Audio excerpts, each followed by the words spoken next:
हाय दोस्तों, welcome to back my channel. मैं ये कहानी का भाग 19वां लेकर आई हूँ। तो हम स्टोरी स्टार्ट करते हैं। रायमा हाँ में सिर हिला बोली, मंदिर में सबका स्वागत है सहू, चलो यहाँ से। ईशान तीनों को घूरते हुए शहर से बोला, रात को तो पास आने नहीं दिया, सुबह होते ही कहीं भागने की प्लानिंग कर रही हो तुम। शहर कमरे की तरफ जाते हुए बोली, रायमा मैं अभी आई बस। ईशान को देख बोली, लगता है तुम्हें कमरे में नहीं आना है आज। ईशान जल्दी से काउच से कूदते हुए शहर के पीछे भागता है। उसकी ये हरकत देख सार्थक और रायमा दोनों हंसने लगते हैं। Present time hospital. ईशान जब अपने ख्याल से बाहर आता है तो देखता है शहर उसके सीने पे सर रखे लेट चुकी थी। ईशान मुस्कुरा के शहर को और कस के अपनी बाहों में भरते हुए सोफे पे ही सिर टिकाकर सो जाता है। अगली सुबह जब आर्या अनीस के साथ हॉस्पिटल आती है, दोनों जब सिया के वार्ड में आते हैं तो उनकी नज़र ईशान और शहर पे जाती है, जो एक दूसरे को अपनी बाहों में लिए सुकून से सोए थे। आर्या वही गेट पे खड़ी मुस्कुरा के दोनों को देखते हुए बोली, आंखें तरस गई थी दोनों को इस खुशनुमा पल को देखने को। कितने सुंदर लगते हैं दोनों एक दूसरे के साथ। अबीर भी दोनों को मुस्कुराते हुए देख बोला, हाँ इसी दिन के लिए तो इतना सब सहा हमने। आज हमारी शहर हमारे पास है, सिर्फ अफसोस रहेगा सार्थक को हम बचा न सके। आर्या अनिश के कंधे पे हाथ रख बोली, मगर उनकी यादें, उनका अंश या तो हमारे पास है ना। आर्या की बात सुन अनिश मन में सोचते हुए बोला, काश ऐसा होता, सार्थक का अंश हमारे पास होती, पर पता नहीं वो अभी कहाँ है और कैसी है। मीना बाजार। राध्या एक कमरे में अकेले लेटी हुई थी कि अचानक उसकी आँख खुलती है और वो एक जोरदार चीख के साथ उठती है। सोना जल्दी से उसके कमरे में आती है तो देखती है राध्या पूरा पसीने से लथपथ थी और डर से कांप रही थी। सोना आगे आकर राध्या को पानी देते हुए बोली, ये पानी पी, क्या हुआ तुझे, तू कांप क्यों रही है। राध्या नम आंखों से सिर्फ सोना को देखती है पर कुछ कहती नहीं। तो सोना मुंह बना बाहर जाते हुए बोली, मत बोल, आएगी बिजली रानी तो उसे ही बता देना। कुछ देर बाद राध्या आंखें बंद कर लेती थी पर उसकी आंखों से आंसू बह रहे थे। तभी उसे अपने सिर पे किसी के हाथ का एहसास होता है। वो झट से उठ के बिजली के गले लगा लेती है। राध्या के छूते ही बिजली आंखें बड़ी कर बोली, राध्या तुझे तो बहुत तेज बुखार है बच्चा, तूने मुझे बताया क्यों नहीं। राध्या कोई जवाब नहीं देती और अचानक से उसकी आंखें बंद हो जाती है और वो बेहोश हो जाती है। बिजली घबरा जाती है और मीनाबाई को चीख चीख के बुलाने लगती है। मीनाबाई जल्दी से कमरे में आकर बोली, क्या हुआ बिजली, पूरा कोठा क्यों सिर पर चढ़ा रखा है तूने। बिजली राध्या को गोद में लेते हुए बोली, मीना ताई इसकी तबीयत बहुत खराब है, इसे हॉस्पिटल ले जाना पड़ेगा। मीनाबाई आंखें चोरी कर बोली, क्या हॉस्पिटल, और इसे इतने पैसे में नहीं बर्बाद कर सकती, इसके पीछे दवा खिला, ठीक हो जाएगी ये। बिजली झट से मीना के पैरों में गिर बोली, ताई मैं ओवर टाइम कर लूँगी पर इसे हॉस्पिटल ले चलो प्लीज़। मीनाबाई कुछ पल राध्या को घूरने के बाद अपने आदमी से बोली, हॉस्पिटल ले चलो इसको। जब से ये लड़की आई है मच कर रखा है, इसका कोई इंतज़ाम करना पड़ेगा।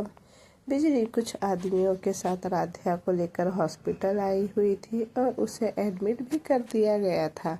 डॉक्टर चेकअप कर राध्या को इंजेक्शन लगाने के बाद उसका बुखार उतर चुका था। बिजली राध्या के बगल में बैठ प्यार से उसका सिर सहलाते हुए बोली, अब बता क्या हुआ था तुझे, ऐसे कैसे अचानक से तुम्हारी तबीयत खराब हो गई। राध्या नम आँखों से बिजली को देख धीरे से बोली, घर जाना है बिजली। राध्या के बात पे हैरान हो जाती है। राध्या ने इतने महीने में पहली बार घर जाने की बात की थी। सोना जो पास खड़ी दोनों को घूर रही थी। वो मुंह बना बोली, और दिखा इस पिद्दी को सपने। बिजली रानी देख रही है इसके सपने। बिजली घूर के सोना को देखते हुए बोली, हाँ तो होंगे इसके सपने पूरे, मैं करूँगी पूरे। मैं इसे तेरे और मेरे जैसे नहीं बनने दूंगी। सोना थोड़ा उदास लहजे में बोली, बिजली ऐसे सपने मत दिखा इसे जिसे सोचते थे हम भी, और हम में से एक बन जाए। बिजली सोना की बात पे नम आंखों से राध्या को देखते बोली, सोना हमारे पास कोई नहीं था न इस दर्द को समझाने वाला, इसके पास मैं हूँ ना। सोना बैठते हुए बोली, बिजली तेरा आशिक और दोस्त पापा तो आए थे ना तुझे ले जाने, पर तूने ही चुनी थी वो जिंदगी। बिजली की आंखों में ठहरे आंसू अब तक बह चुके थे। वो सुबकते हुए बोली, मैं उसके प्यार के लायक नहीं थी, मैं खुद को बचा नहीं पाई। दोनों बातें कर ही रही थी कि एक नर्स अंदर आती है और दोनों को घिन भरी नज़रों से देखते हुए बोली, ये दवाइयाँ चाहिए, ले आओ। बिजली ने हाथ बढ़ाया तो वो नर्स पीछे होते हुए बोली, अरे अरे तुम छुओ मत मुझे, मुझसे दूर रहो। बिजली हैरानी से उस नर्स को देख बोली, वो सिर्फ उठा जाते हुए सोना से बोली, सोना तू राध्या के पास ही रुकना, मैं बस आई ये दवा लेकर। दूसरी तरफ सिया के वार्ड पे निया उसे गले लगाए बैठी थी और अबीर को डांट रही थी और बाकी सब मज़े से सुन रहे थे। सिया निया को देख बोली, ओह मासी मैं बिल्कुल ठीक हूँ, आप ऐसे मेरे अबीर को डांटो मत। निया अबीर को घूरते हुए बोली, सर ये बिल्कुल सही नहीं है, आपको मुझे बताना चाहिए था। सिया की तबीयत सही नहीं है। सह निया के पास आते हुए बोली, ओह निया हमने ही मना किया था अबीर को, अब एक दिन की दुल्हन को क्या परेशान करना। निया मुंह बनाकर बोली, साहू दी तो गलत है ना, सिया की फिक्र करने का हक मुझे नहीं क्या। आर्या जो बैठे मज़े से ठूस रही थी वो हाथ साफ करते हुए बोली, चलो मेरा तो हो गया, अब मैं चली। अनीश घूर के आर्या को देख बोला, कहाँ चली तुम। आर्या अनीश के शर्ट पे हाथ पोंछते हुए बोली, कॉलेज अपने मजनू से मिलने। शहर अनीश से बोली, जाओ तुम इसे छोड़ आओ अनीश। आर्या बैग उठा निकलते हुए बोली, उसकी कोई ज़रूरत नहीं, विराग बाहर मेरा गेट पे इंतज़ार कर रहा है। अनीश उसे जाता देख सिया के माथे को चूमकर बोला, मैं आपसे शाम को घर पे मिलता हूँ बच्चा। अर्जुन और अनीश दोनों साथ निकल जाते हैं तो शहर अबीर को देख बोली, तुम्हें पेशेंट देखने नहीं जाना। अबीर निया को देख बोला, मन तो नहीं है जाने का, पर जाना पड़ेगा अब। शहर और निया दोनों अबीर को घूर के देखते हैं तो अबीर मुस्कुरा के बोला, मैं देख लूँ जरा रिशान कहाँ रह गया, दवाइयाँ लेने गया है या बनाने बैठ गया। ऐसा बोल अबीर वार्ड से बाहर चला जाता है। इधर रिशान दवाइयाँ लेकर जैसे ही पीछे मुड़ता है तो वो किसी से टकरा जाता है और दोनों का सामान नीचे गिर जाता है। रिशान थोड़ा गुर्राते हुए नीचे झुक सामान उठाते हुए बोला, देखकर नहीं चल सकती थी लड़की। रिशान की आवाज़ सुन वो लड़की सामने देखती है तो उसकी आंखें वहीं थम जाती है। रिशान कोई रिप्लाई ना पाकर सामने देखता है तो वो हैरान रह जाता है। रिशान और बिजली दोनों साथ खड़े होते हैं। रिशान झट से बिजली को गले लगा लेता है तो बिजली की आंखों से आंसू बह जाते हैं। बिजली भी रिशान के पीठ पे हाथ रख सुबकते हुए बोली, रिश रिश। रिशान बिजली को दूर हो उसके गालों पे अपने हाथों से पकड़कर बोला, वैशु कैसी हो तुम। बिजली नम आंखों से रिशान को देखते हुए बोली, कैसी हो सकती हूँ रिश, तुम बताओ कैसे हो। शहर कैसी है और मेरा अभी। रिशान मुस्कुरा के बोला, सब ठीक है वैशु, सिर्फ तुम्हारी कमी है बिजली। अपने आंसू पोंछते हुए बोली, ऋषि मैं अब वैशु नहीं बिजली हूँ, मीना बाजार की शान। रिशान बिजली का हाथ पकड़ बोला, वैशु तुम कहो तो सही, मैं तुम्हें निकाल लूँगा वहाँ से। रिशान कपूर के लिए कुछ भी नामुमकिन नहीं है। बिजली नाम में सिर हिला बोली, नहीं ऋष, ऐसा कुछ नहीं हो सकता। अब please try to understand Rishan. हाँ, मैं सिर हिला बोला, पर तुम हॉस्पिटल में क्या कर रही हो? बिजली इधर उधर देखते हुए बोली, कोई बीमार था तो उसे लेकर आई थी, अब मुझे चलना चाहिए। बिजली आगे बढ़ पीछे मुड़ एक नज़र ईशान को देख बोली, अबीर से मत कहना हमारी मुलाकात हुई थी और अपना ख्याल रखना। बिजली के जाते ही ईशान भी सिया के वार्ड की तरफ चला जाता है, पर उनको छुप के देख रही निया बस हैरान रह जाती है और उसकी आंखें हल्की नम हो जाती है। आर्या का कॉलेज के पीछे गार्डन में जहाँ कोई भी नहीं आता जाता था, वहाँ आर्या विराग के गोद में बैठी चिप्स खा रही थी और अबीर उसे देख रहा था। आर्या अपना पूरा खाना खत्म कर बोली, हो गया बोलो। विराग आंखें छोटी कर बोला, क्या मैं यहाँ तुम्हें ठूसता हुआ देखने आया था? आर्या छोटा सा मुंह बना बोली, मुझे क्या पता, आप बोलो।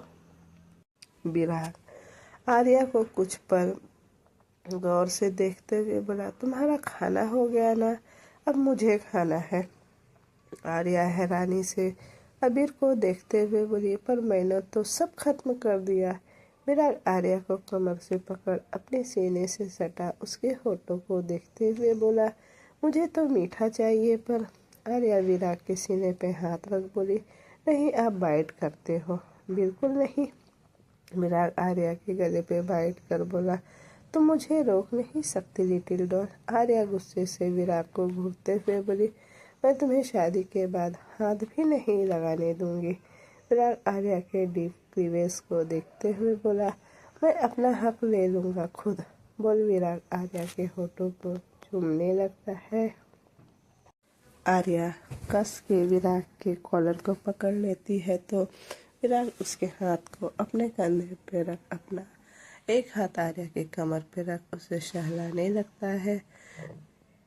विराग आर्या को पूरे पैशन के साथ चूम रहा था और आर्या का पूरा शरीर कांप रहा था। उसे ये किस बहुत अच्छा लग रहा था। दोनों ही पूरी तरह से अपने किस में डूब चुके थे। रात का वक्त सिया को डिस्चार्ज मिल चुका था और उसे वो घर लेकर आ गए थे। सहर सिया के कमरे में बैठ अपने हाथों से खाना खिला रही थी। सिया शहर को रोकते हुए बोली, बूजी बस, मुझे और नहीं खाना। शहर आगे जिद ना कर बोली और सिया को सुलाते हुए बोली, अब आराम करो, मैं काम करके आती हूँ। सिया शहर को रोकते हुए बोली, बूजी मुझे गेम खेलना है, टैब देकर जाओ ना। शहर उसे टैब देकर कमरे से बाहर निकल जाती है। जहाँ निया खाने की तैयारी कर रही थी। निया को खुद में गुम देख शहर उसके पास जा बोली, अब तुम्हें क्या हुआ है, इतना गुम कहाँ हो? निया शहर को एक नज़र देखना में सिर हिलाया बोली, कुछ नहीं दी, बस सिया के लिए ही सोच रही थी। ऐसा बोल निया अपने कमरे में चली जाती है। बिना हैरानी से उसे जाता देख बोली, भाभी ये आपकी बहन को क्या हो गया? शहर बिना को कोई जवाब दिए बोली, चलो डिनर का वक्त हो गया, सब आते होंगे। इधर निया जब कमरे में आती है तो उसे अबीर कुछ फाइल में उलझा हुआ दिखाई देता है। निया बिना कुछ कहे जाकर बेड पे बैठ जाती है तो अबीर की नजरें उठाकर निया को देखता है। अबीर निया के पास जा बोला, क्या हुआ है, ये मुंह क्यों बना रखा है तुमने? निया एक नज़र अबीर को देखती है, फिर अपनी नज़रें झुका लेती है।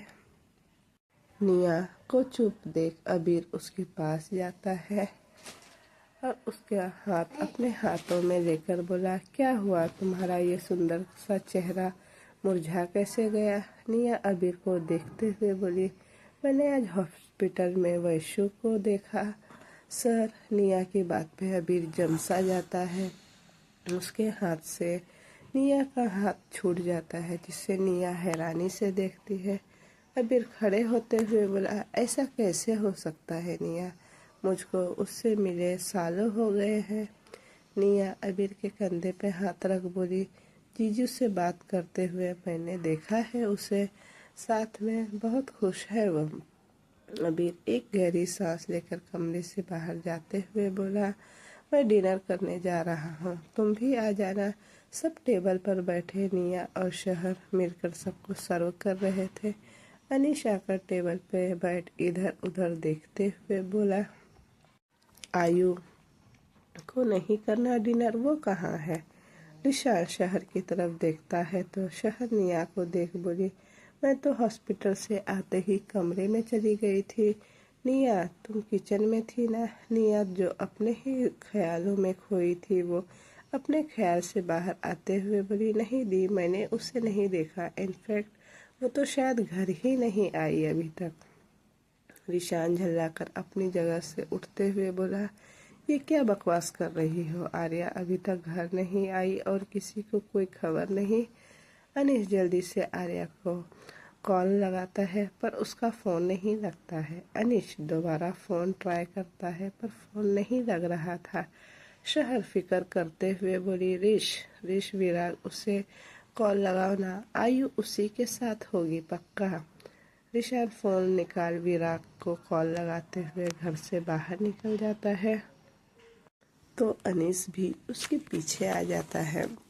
ऊपर पिलर के पीछे खड़ी रागिनी जी मुस्कुरा के सबको देखते हुए किसी को फ़ोन लगा बोली, आग लग चुकी है, अब बस तुम अपना काम करो। दूसरी तरफ से वो लड़का बेड पे नशे पे पड़ी आर्या को देख बोला, हाँ आज की रात काफ़ी खूबसूरत होने वाली है।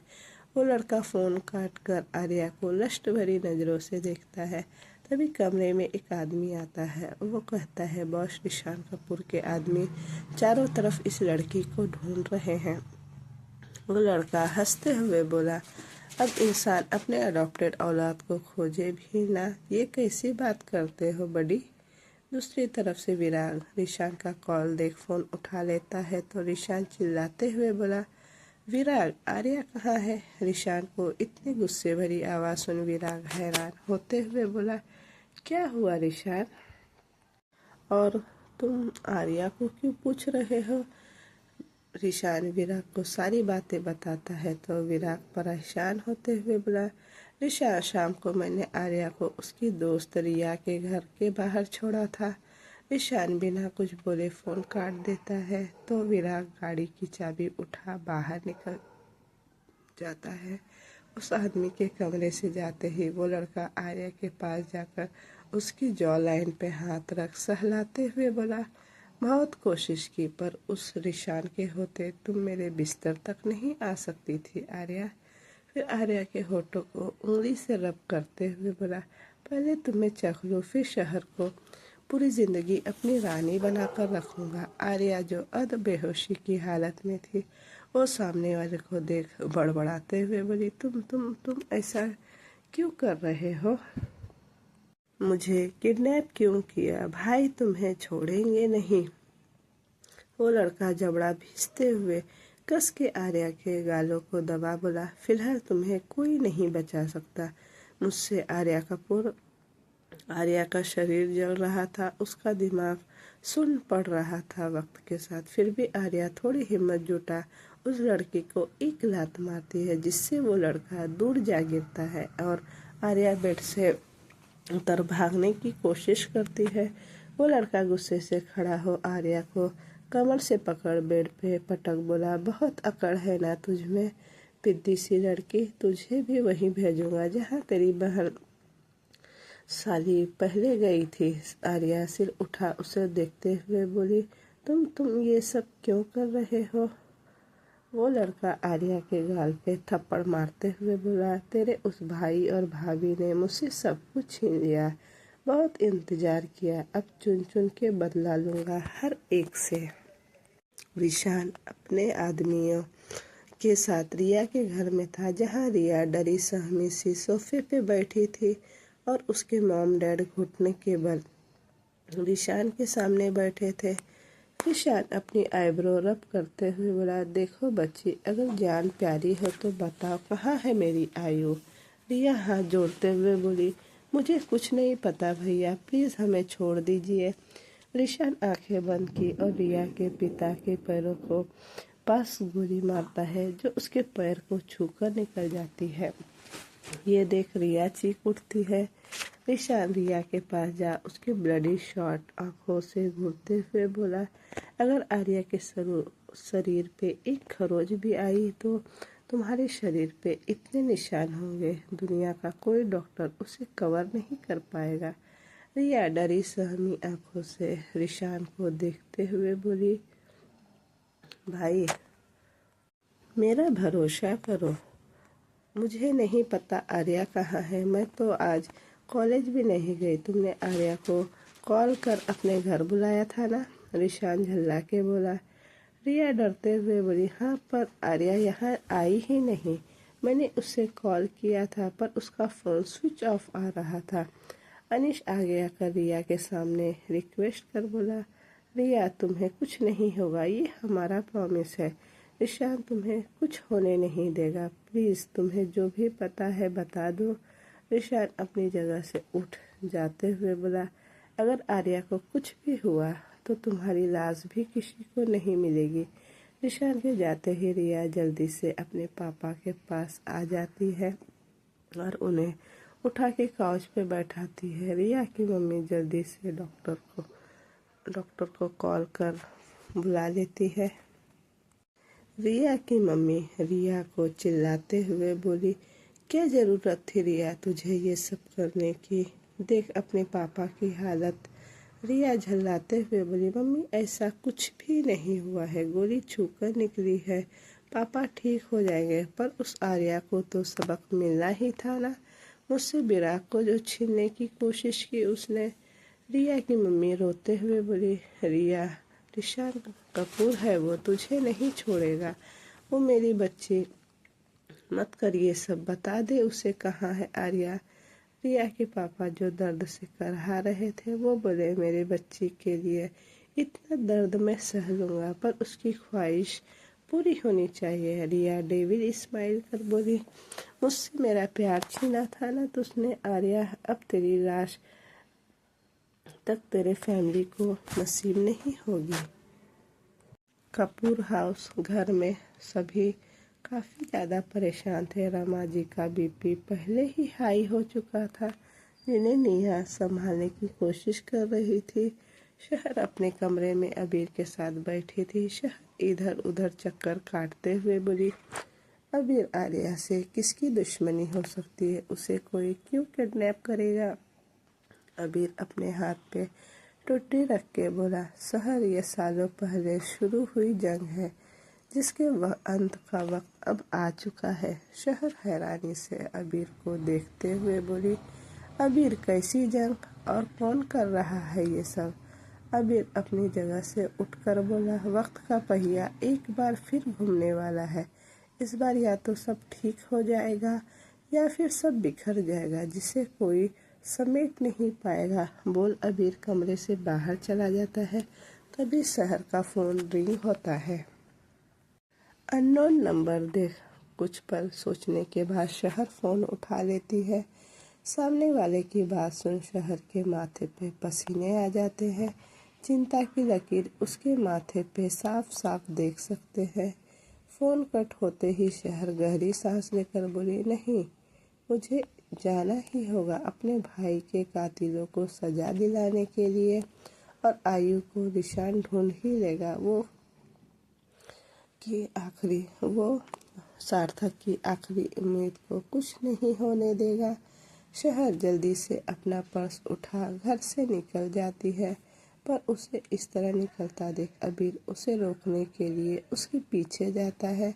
पर शहर गाड़ी लेकर निकल जाती है तो अबीर दूसरी गाड़ी लेकर शहर के पीछे निकल जाता है। दूसरी तरफ मयंक अपने कमरे में नीचे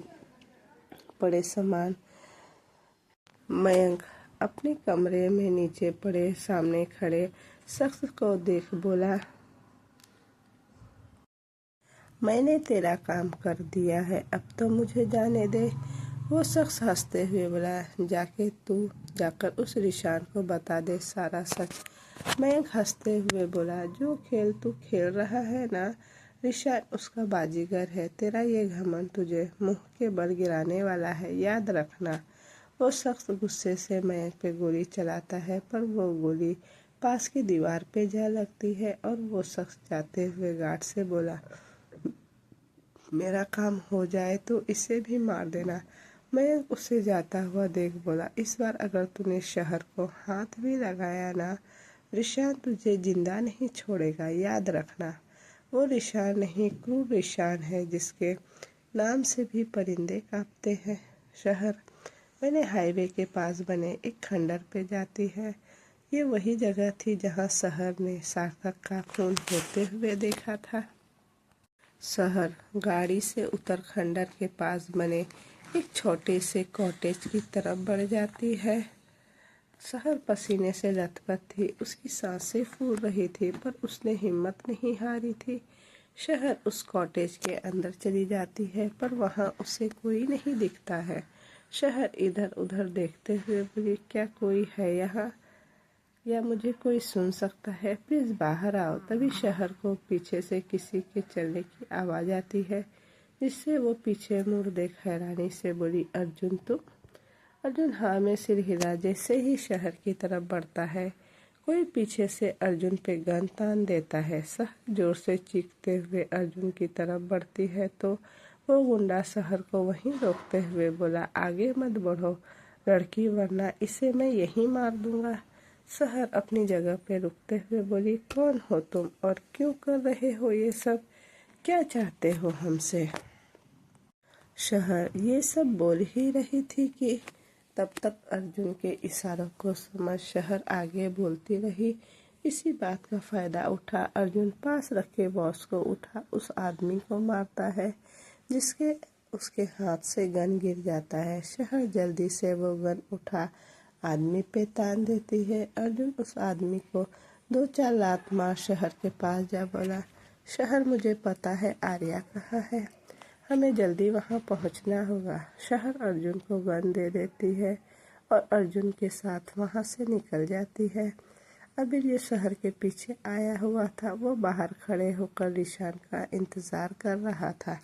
अबीर की नज़र वहाँ से निकल रही शहर पे जाती है, जो अर्जुन के साथ गाड़ी के पैसेंजर सीट पे बैठी थी।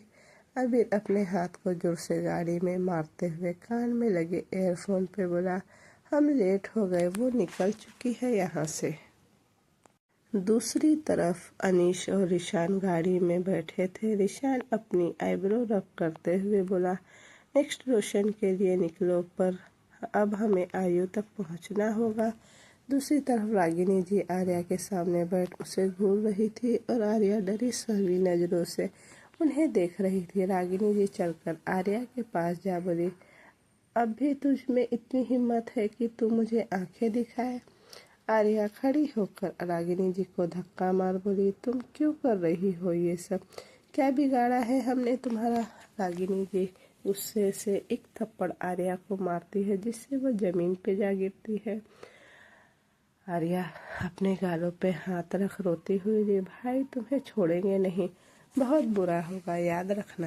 रागिनी जी काउच पे आराम से बैठ बोली, ना 4 साल पहले रिशान कुछ कर पाया था और न ही आज कर पाएगा। अपनी माँ की ममता के आगे उसे हार मानना ही होगा। आर्या गुस्से से बोली, क्या हुआ था 4 साल पहले? क्या किया था तुमने? मेरी बहन को क्यों मारा तुमने? रागिनी जी जोर जोर से हंसते हुए बोली, तुझे किसने कहा तेरी बहन मर गई? जिंदा है वो, मीना बाजार की शान और एक जिंदा लाश बनकर। आर्या के कान रागिनी जी के लफ्ज सुन पड़ जाते हैं। उसे यकीन नहीं हो रहा था, जिस बहन को वो मरा हुआ समझ रही थी वो जिंदा थी, पर कहाँ थी? आर्या जल्दी से रागिनी जी के पास जाकर बोली, कहाँ है मेरी बहन? कैसी है वो? प्लीज़ बताओ ना, मुझे जाना है उसके पास। रागिनी जी आर्या को दूर धकेलते हुए बोली, दूर रहकर लड़की घिन आती है मुझे, तुम जैसे गंदे खून से। रागिनी जी आगे कहती है, तबायफ है तेरी बहन, मीना बाजार में तेरी बहन के हुस्न की चर्चे हैं। फिक्र मत कर, तुझे भी वहीं जाना है कुछ देर में, फिर अच्छे से गले लग रो लेना अपनी बहन के साथ। आर्या को ये सुन झटका लगा कि वैष्णवी अभी एक तवायफ बनी हुई है।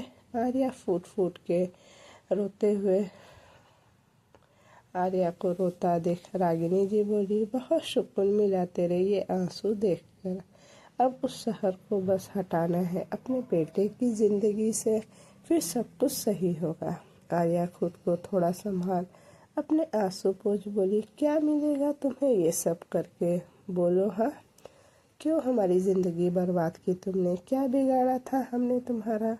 रागिनी जी नफरत से आर्या को देख बोली, शुरुआत तो उस शहर की माँ से हुई थी जिसने मेरा प्यार मुझसे छीना, फिर उसके बच्चे आ गए मेरे बच्चों को मुझसे दूर करने।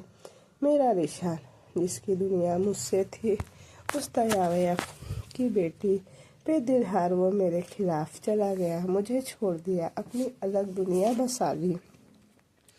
आर्या हैरानी से रागिनी जी को देखते हुए बोली, तुम कैसी माँ हो जिसने अपने बच्चों की जिंदगी तबाह कर दी? माँ तो अपनी खुशी कुर्बान कर देती है अपने बच्चों के लिए, पर तुमने क्या किया रागिनी? मार दिया उस तबायफ को, उसके बेटे को। अब बस शहर की बारी है, रागिनी जी ने कहा तो आर्या सहम गई। आर्या, तुमने सार्थक बाई को मारा? रागिनी जी ने हाँ में सिर हिला या मैंने नहीं, मैं साथ थी, अंजाम किसी और ने दिया। आर्या अब पूरी तरह से सहम चुकी थी, क्योंकि वो एक ऐसी औरत के सामने थी जिसने अपने बच्चों को की दुनिया उजाड़ दी है। आर्या डर से पीछे जाते हुए बोली, किसने दिया तुम्हारा साथ? कौन है वो? रागिनी जी कुछ कहती उससे पहले एक आदमी अंदर आता है और रागिनी जी से कहता है, बॉस आ गए हैं, इस लड़की को लेकर जाना होगा। रागिनी जी के इशारे पे वो आदमी आर्या को बाजू से पकड़ अपने साथ ले जाने लगता है तो आर्या उसे मारते हुए बोली, छोड़ो, मुझे नहीं जाना कहीं, मुझे जाने दो प्लीज़। शहर अर्जुन के साथ शहर के बाहर बने एक कोठी पे आती है। शहर अर्जुन के साथ अंदर आते हुए बोली, अर्ज हम ये कहाँ आए हैं? तुम मुझे यहाँ क्यों लाए हो? अर्जुन पॉकेट में हाथ डाल के मुस्कुराते हुए बोला, क्योंकि यहाँ मेरे अलावा और कोई नहीं है। शहर हैरानी से अर्जुन को देख रही थी, जिसके चेहरे का भाव बदल गया था। वो अब किसी शैतान की तरह लग रहा था। शहर पूरे घर को एक नज़र घूम के देखते हुए बोली, अर्जुन, क्या मैं पहले यहाँ आ चुकी हूँ? ये वही घर है ना जहाँ रायमा का किडनैप हुआ था और उसका पहला मिसकैरेज भी हुआ था।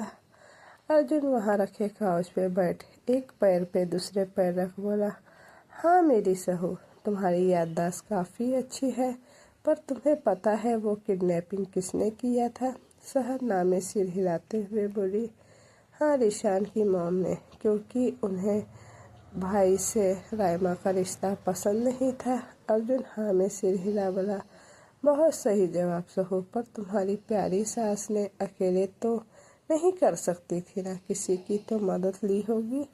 शहर झल्ला के बोली, अर्जुन उस बात से आर्या के किडनैपिंग का क्या लेना देना है? तो मुझे आर्या के पास ले जाने वाले थे ना।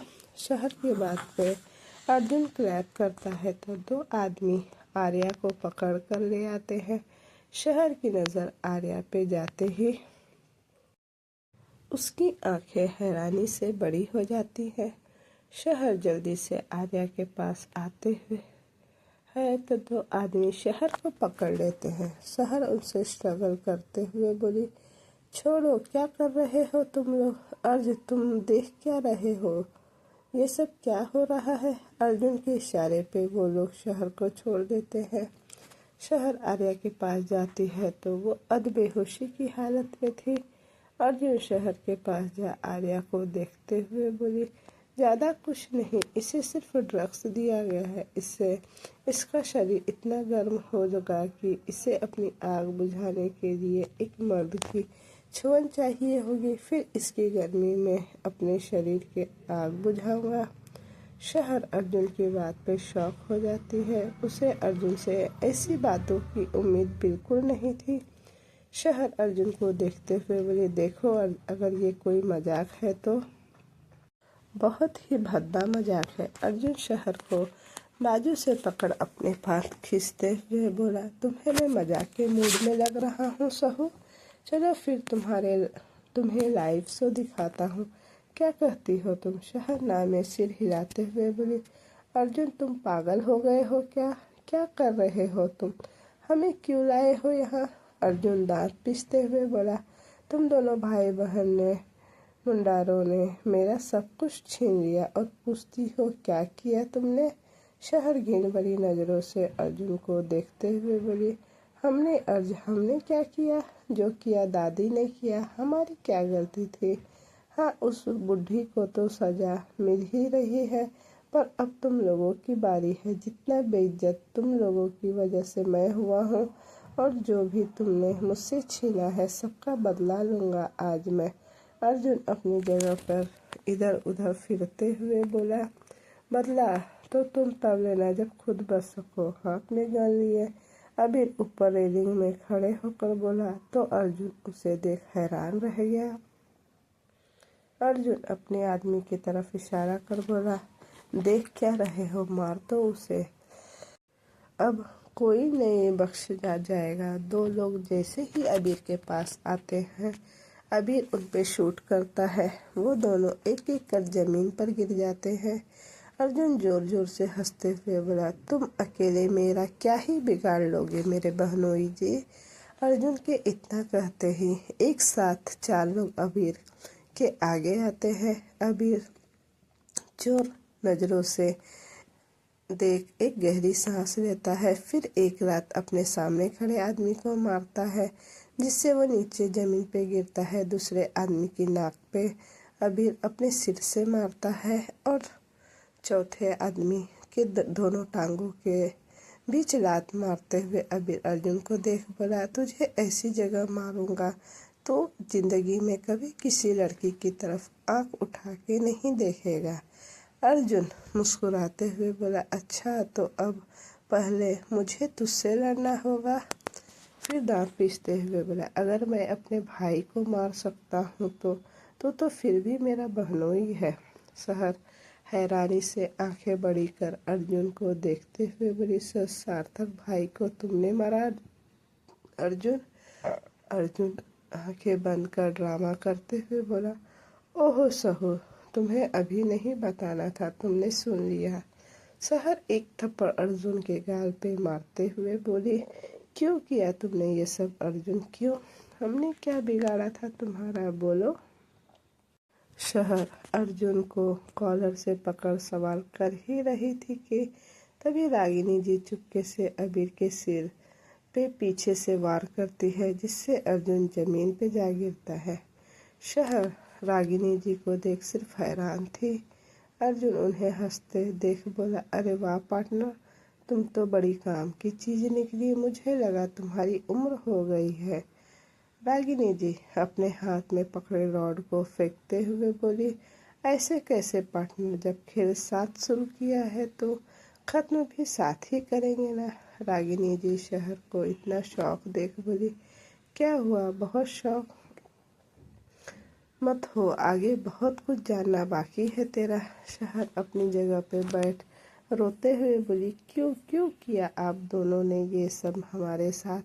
हमने क्या बिगाड़ा था आपका? दूसरी तरफ ईशान मीना बाजार आ चुका था। सार्थक का दोस्त अंकित के साथ अंकित अपने फोर्स के साथ बाहर खड़ा था, और ईशान प्लान के मुताबिक अंदर चला गया।